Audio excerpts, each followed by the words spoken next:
આપણે શાંત રહીશું અને આપણા પ્રશ્નો, આપણી મુશ્કેલીઓ, આપણી નબળાઈઓ, આપણી બીમારીઓને જ્યારે પ્રભુને સોંપીશું, એ પ્રભુ યુદ્ધ કરશે, એ પરમેશ્વર લડાઈ આપશે અને આપણને વિજયવંત બનાવશે.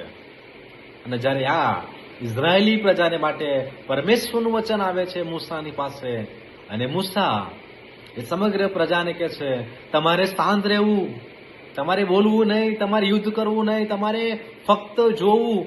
પરમેશ્વર આપણા માટે યુદ્ધ કરશે, પરમેશ્વર આપણા માટે લડશે.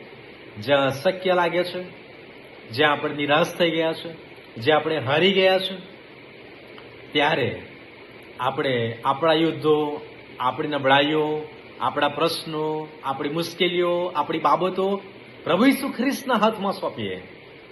કારણ કે પ્રભુ ઈસુ ખ્રિસ્તને માટે બધું શક્ય છે.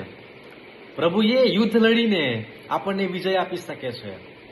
અવિશ્વાસમાંથી વિશ્વાસમાં આપણને દાખલ કરી શકે છે અને અદ્ભુત કામો કરી શકે છે. કારણ કે એ સામર્થ્યવાન પ્રભુ છે અને આજે પણ જીવતો છે. જ્યારે આપણે નિરાશ થઈએ છીએ, ઉદાસ થઈએ છીએ, દુઃખી થઈએ છીએ, આંખોમાં આંસુ આવે, એનું કારણ એ કે આપણે આપણા પ્રશ્નો, આપણા યુદ્ધો આપણે જાતે લડવાનો પ્રયત્ન કરીએ છીએ અને ત્યારે આપણે નાસીપાસ થઈ ગયા છીએ.